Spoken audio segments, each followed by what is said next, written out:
Capítulo 49. La caída de Alue. Ciudad de Alue, Reino de Mu, 22 de junio de 1942. Habían pasado casi 5 meses desde el inicio de la batalla.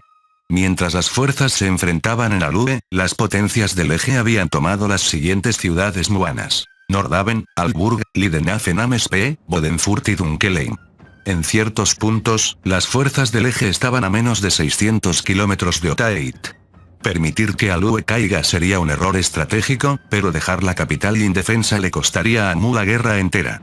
Por ello, los ejércitos de campaña muanos 2, 6 y 7 fueron desviados de Alue para defender otras ciudades en la ruta de avance del eje. Las fuerzas del eje controlan formalmente más del 45% de las tierras de Mu, trayendo consigo devastación y sufrimiento. 5 millones de muanos en armas luchan por su patria junto a 1,7 millones de tropas aliadas. Más del 88% de la ciudad estaba en manos enemigas. Alue estaba sentenciada. Los Grabalcas ya habían comenzado el cerco tras romper partes de la línea Falkenhayn. Las tropas francesas y británicas sumaban menos de 37.000 hombres. Los estadounidenses habían bajado a 87.000, y los alemanes y austrohúngaros se redujeron a 110.000. El número restante de tropas turcas es tan bajo que resulta insignificante. Unos 580.000 defensores permanecían en la ciudad frente a más de 1,1 millones de tropas del eje en el exterior. Alue está condenada. Mientras tanto, dentro del Tiger 220, de la 14 División Panzer alemana, el tanque era comandado por el teniente Karl Hauptmann, uno de los primeros en acceder al tanque Tiger, recién incorporado al servicio a inicios de 1942. Hauptmann se encontraba en un dilema. La ofensiva aliada anterior parecía ir bien, el gran gambito austríaco parecía favorecer a los aliados, pero colapsó. Ahora el enemigo ha lanzado finalmente un contraataque masivo. Se reportó que más de 9 brigadas de tanques se dirigen a este sector. Teniente. Movimiento enemigo avistado. 1200 yardas. Avisó el artillero Hans Richter. Dios mío, 1, 2, 3, 4, hay 15 tanques enemigos. Exclamó el radiooperador, Ludwig Gausser. Mantendremos nuestra posición, la retirada no es una opción.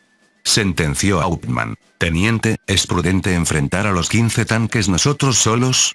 Preguntó Richter. Si los dejamos circular, Richter, esos tanques masacrarán a las columnas muanas en retirada. Intervino el conductor, Peter Berger. ¿Oíste a Peter, Richter? Este es nuestro deber, cubriremos a los indefensos para que vivan para luchar otro día, dijo Hauptmann. Cargador. Carga el proyectil. Perforante. En camino, teniente. Respondió el cargador Wilhelm Weissmann. Weissmann cargó un proyectil perforante en el cierre del potente cañón antitanque de 88 milímetros. El cañón de 88 milímetros era temido por las fuerzas del eje. Apunta, firme, elevación, 10 grados, Richter, fuego. Gritó Hauptmann. Inmediatamente, la boca del Tiger rugió mientras un proyectil de 88 milímetros surcaba el aire, rompiendo el silencio de la madrugada. El tanque que lideraba la columna enemiga explotó, causando el pánico entre los blindados enemigos. No dejen que escapen, Richter, apunta al último. Ordenó Hauptmann. Fuego. Krabom. Otro proyectil rompió el silencio. El proyectil impactó en el lateral de la torreta de un tanque Ound, Quito, que explotó en llamas. La columna de tanques estaba ahora bloqueada en las calles del centro de la ciudad. Eran totalmente vulnerables ante la puntería del Tiger N220. Fuego. El cañón rugió de nuevo, Krabom. Otro infeliz destruido. Otro tanque ya estaba en llamas, pero esta vez los Grabalcas notaron al Tiger oculto entre los escombros de concreto y giraron sus torretas hacia él. ¡Maldición! Nos han visto. Murmuró Richter. Richter, no olvides que estamos sentados tras más de 100 milímetros de blindaje frontal y de torreta. Sus cañones de 75 milímetros tienen una penetración cuestionable a esta distancia, dijo Hauptmann. Uf, gracias. Boom. Boom. Boom. Chirrido. Ricochet chirrido. Ricochet. Nos han localizado, Richter. Weissmann, devuelvan el fuego. Gritó Hauptmann. Boom. El cañón del Tiger rugió una vez más, dejando fuera de combate a otro tanque de Grabalcas. El Tiger N220 terminó aniquilando a los 15 tanques enemigos.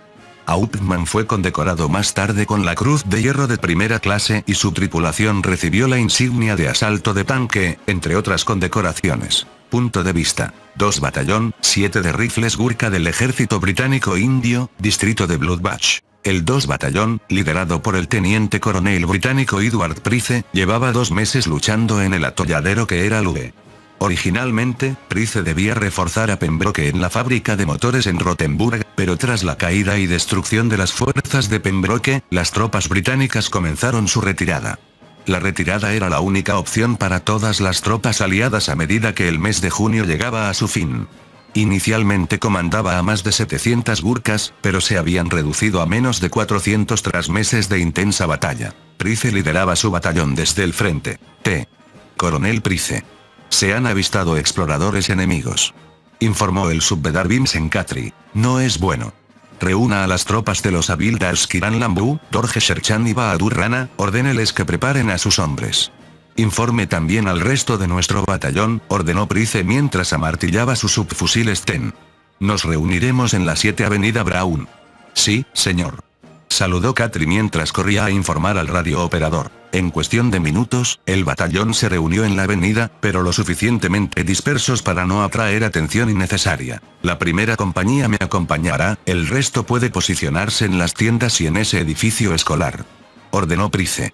Además, coloquen cartuchos de dinamita a lo largo de esa sección de la carretera, actívenlos a mi señal. La compañía de Price tomó posiciones en un edificio de apartamentos de 6 pisos. Él prestó especial atención al posicionamiento de las ametralladoras Bren en puntos estratégicos para crear un fuego cruzado. Cada bala cuenta. 3 fusileros corrieron y colocaron con éxito los cartuchos de dinamita muanos que habían logrado conseguir de un ingeniero militar de Mu caído. El rugido de los motores se escuchó a lo lejos. Aquí vienen, murmuró un lance Naik. Los camiones que transportaban a las tropas de Grabalkas avanzaban por la avenida, ajenos a la emboscada que los gurkhas les habían preparado. Aquí vienen, ahora.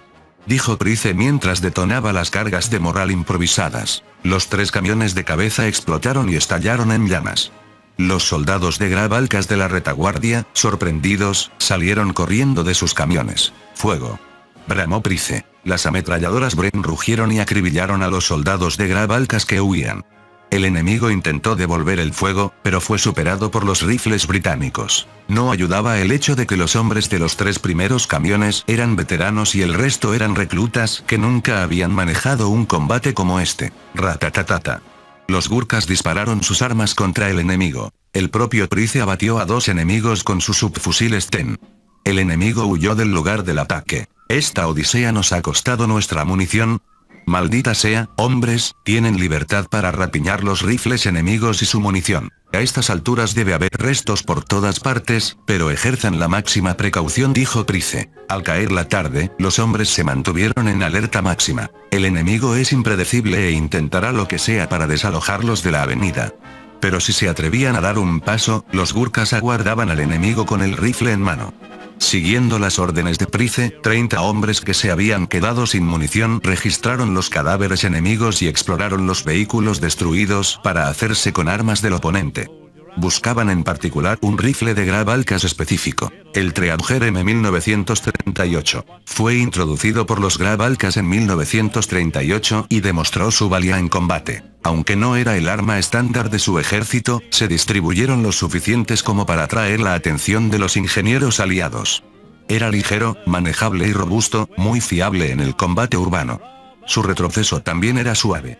De hecho, ingenieros de Mauser de Alemania vinieron a Alue para recolectar muestras de tales rifles, esto inspiraría más tarde el Gewehr 43. Se recuperaron una docena de rifles con varias cajas de munición. Los gurkhas tuvieron mucha suerte. Por si fuera poco, cuando 2 subedars intentaron descansar un momento, divisaron un coche blindado muano abandonado y recuperaron 2 MG-34 intactas con mucha munición guardada en la parte trasera.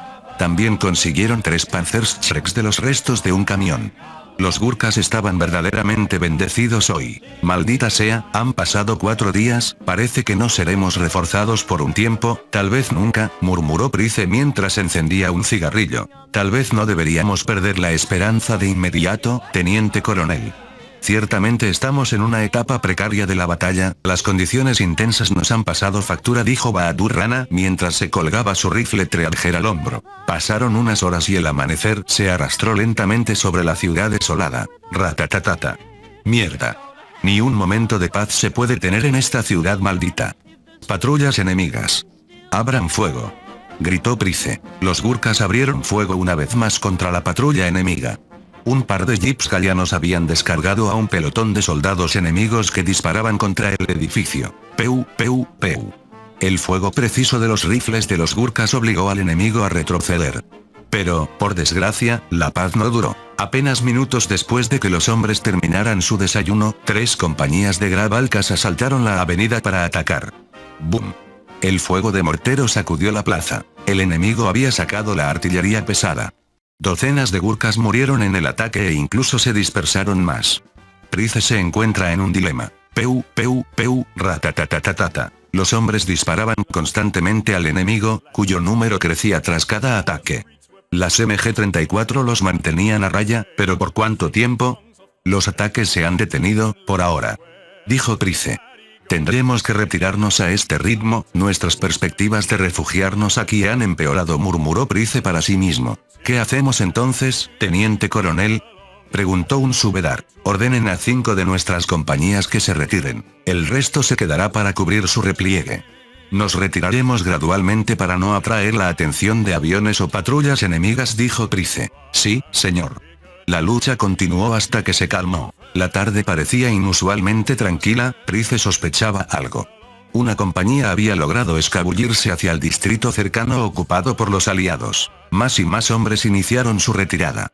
Los siguientes 2 días fueron calmados, como si fueran el preludio de algo mucho, mucho más peligroso. Al cabo de los 2 días, la mayoría de sus fuerzas se habían retirado, excepto 80 hombres de su compañía personal que permanecieron atrás. ¡Bum! Los hombres que dormían fueron despertados por explosiones que sacudieron la avenida. El enemigo había vuelto, ahora respaldado por tanques ligeros y cientos de infantes. ¡Ataque enemigo! Gritó un Gurkha mientras disparaba su Lee Enfield contra el enemigo. Hombres, a sus posiciones. Traigan los Panzerschrecks aquí. Gritó Price. 2 Gurkhas llegaron, uno con una caja y el otro con un Panzerschreck. ¿Sabes operar esa cosa? Preguntó un Gurkha. Cállate y pásame la caja. Dijo el Gurkha con el Panzerschreck. Fuego. Gritó Price. Los 2 Gurkhas dispararon los Panzerschrecks, que aunque generaron un retroceso considerable, cumplieron su función. Ambos tanques ligeros enemigos quedaron convertidos en restos ardientes. Los Grabalcas tendrían que desalojarlos antes de avanzar. Esto no funcionará. Prepárense para retirarse. Gritó un Price herido. Puff de Grabalcas. Maldita sea, esos bastardos han resistido en esa avenida por una puta semana, murmuró el capitán Amilcar mientras sus tropas intentaban una y otra vez asaltar al enemigo, todavía sin éxito. Incluso habían perdido sus 2 tanques ligeros. Capitán. Capitán. Dijo un soldado mientras corría hacia Amilcar, quedándose sin aliento. Cálmate de una vez, soldado. ¿Algo nuevo? Preguntó Amilcar. El teniente general Foussard viene hacia aquí para una inspección. Dijo el soldado. ¿Qué? ¿Se ha vuelto loco ese viejo? ¿En medio de la batalla? Preguntó Amilcar. No lo sé, capitán. Quiere que estemos listos. Razonó que el escaso número de enemigos hace que sea seguro para su inspección de campo, tiene órdenes de hacerlo, dijo el soldado. Entonces, se oyeron bocinas a lo lejos, un jeep gris rodó por las calles de Alue, acercándose a los hombres de Amilcar, escoltado por 3 tanques medianos y media docena de coches blindados. Tomen posiciones, no tenemos más remedio que dar la bienvenida a ese bastardo, preparen a los hombres. Dijo Amilcar. El jeep se detuvo mientras los hombres hacían guardia, y el propio Amilcar recibió a Foussard. Capitán, ¿cuál parece ser el problema? Preguntó Foussard. El enemigo cuenta con menos de 100 hombres, ¿cuál parece ser su problema? Están luchando, con ferocidad, teniente general. Desalojarlos llevará tiempo, dijo Amilcar. Ya, parece que los reclutas como los de su calaña no valen mucho. Es una vergüenza para la patria dejar que unos salvajes jueguen con sus hombres, yo haré que se rindan, dijo Foussard mientras sacaba un megáfono. Soldados británicos. O de cualquier nación aliada a la que pertenezcan, nos divierte su resistencia. Depongan las armas. Están rodeados, superados en número y en armamento. No vale la pena arriesgar sus vidas por una batalla que obviamente terminará en su derrota. Para ser meros bárbaros, los trataremos con los derechos de un prisionero estándar, un privilegio considerando la calaña salvaje que son todos ustedes, no repetiré esto una vez más, ríndanse o mueran. ¿Habla en serio la gorda esa? Murmuró un cabo de Grabalcas. No hubo respuesta. Bueno, intenté advertirles, fuego. Gritó Foussat. Los tanques comenzaron a bombardear el complejo de edificios enemigos, y el repentino fuego de los blindados tomó a muchos gurkas desprevenidos, muchos más murieron, el propio Price resultó herido. Foussat sonrió con suficiencia pensando que ganaría la pelea y superaría este pequeño obstáculo. 3 batallones llegaron también y los gurkas restantes lucharon valientemente, todo parecía ir bien. «Ah. ¿Quién es ese?», murmuró Amilcar. Entonces apareció un hombre frenético, cargando hacia el séquito de Foussat, armado con un extraño cuchillo curvo. Los hombres estaban atónitos y aquel gurka aprovechó su oportunidad. «Que alguien lo detenga antes de...». Foussat fue interrumpido cuando el gurka rajó a un soldado raso con su kukri y cargó hacia él. Foussat intentó disparar su pistola apresuradamente, pero se encasquilló. «Jaime Akali. Ayogor Kali. Zas», gritó el gurka mientras usaba el kukri para matar a Foussat decapitándolo en un instante, tan rápido que los grabalkas quedaron nublados. Para cuando recuperaron el sentido, 2 soldados más yacían muertos. «Joder. Dispárenle. Dispárenle», gritó Amilcar mientras él y sus hombres disparaban al loco soldado enemigo una y otra vez mientras intentaba cargar contra el grupo de Amilcar. Ratatatata. El gurka cayó muerto, pero el caos que causó entre los grabalkas los dejó en trance. Un teniente general estaba muerto, decapitado por un salvaje. El lento tiempo de reacción de los grabalkas causó 2 muertes a manos de un solo enemigo, incluyendo a un oficial de alto rango. La distracción causada por la repentina carga de la Bildardor Gesherchan permitió que lo que quedaba de la compañía de Price y el propio Price retrocedieran, sobrevivieron para luchar otro día. Mando Conjunto Aliado, Ayuntamiento, Alue, 3 de julio de 1942. El mando aliado era un caos.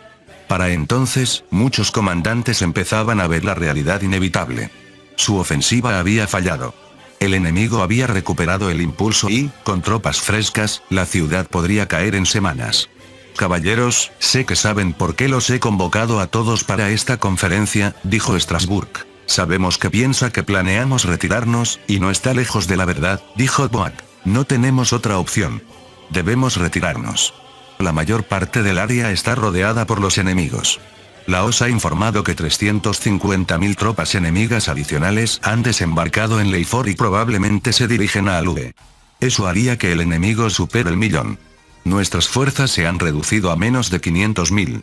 Se acabó el juego», dijo Omar Bradley. «Estoy de acuerdo, mis divisiones Panzer han sufrido mucho. Están agotadas, sin comida ni combustible. Han tenido que recurrir a asaltar y robar combustible enemigo.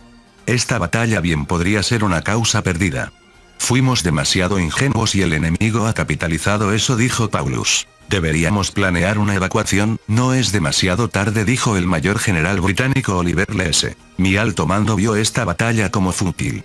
Están desplegando la totalidad de su flota fluvial para asistir en nuestra evacuación. Es la única salida. Los aviones enemigos controlan los cielos, saboteadores enemigos destruyeron las vías férreas que llevan a Alue. La pequeña brecha mantenida por el teniente general Carroll es lo que hace que la retirada sea una posibilidad. Por lo tanto, retrocederemos. Hemos frenado su impulso en este frente. Sufrieron una cantidad horrenda de bajas a nuestras manos. Hemos hecho suficiente», dijo Strasbourg. Los generales estuvieron de acuerdo. Alemania, de los más de 110.000 soldados desplegados en el transcurso de la batalla, perdió más de 59.000. Las tropas británicas y francesas sufrieron más de 48.000 muertos. Los estadounidenses, de los más de 120.000 hombres desplegados, sufrieron 56.000 muertos. Los otomanos perdieron más de 8.000.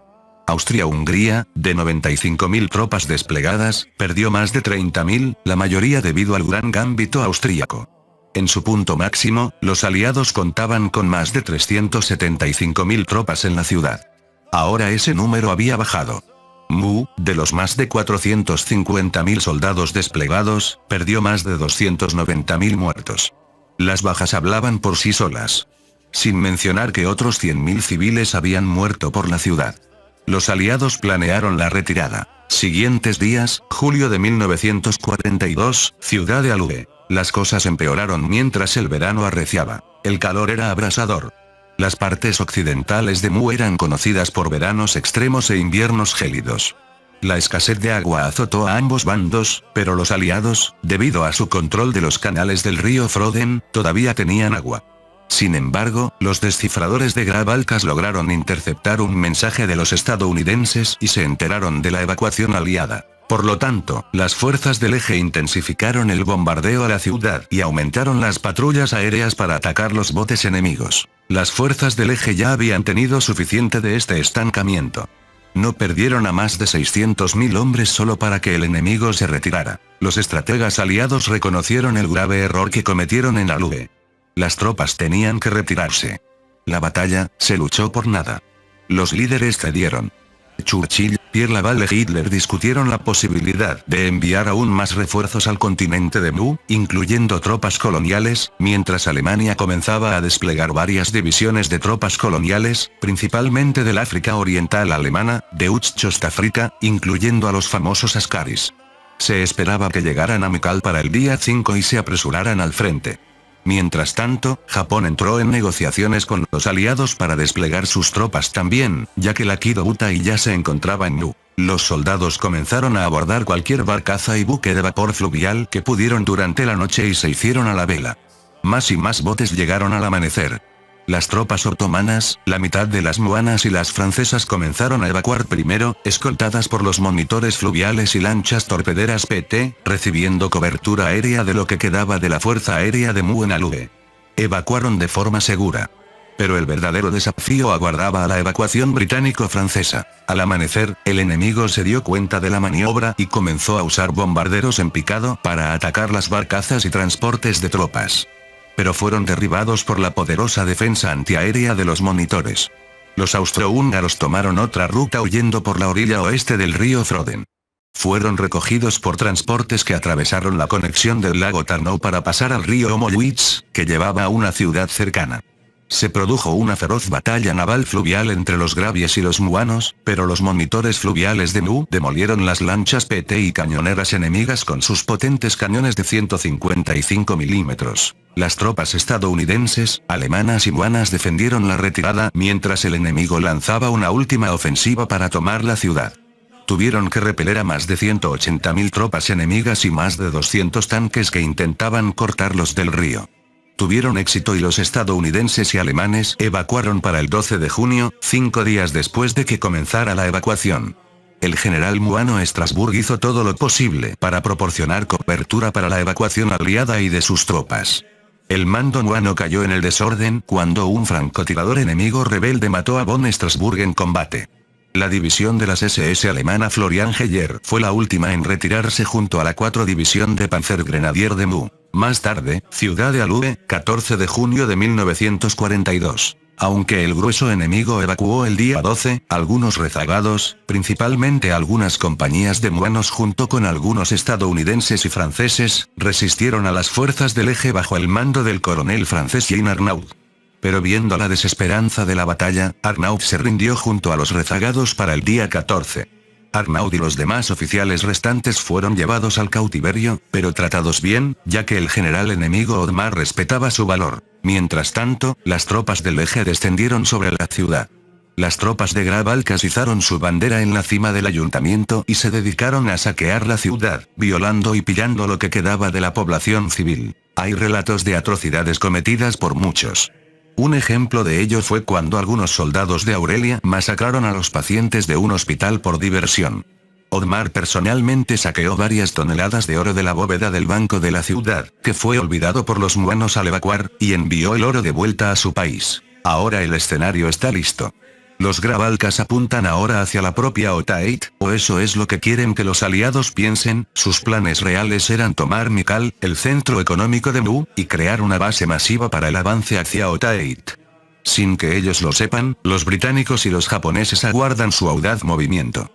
Una nueva leyenda estaba por forjarse. Fin del capítulo 49. El link a la historia del autor estará en la descripción.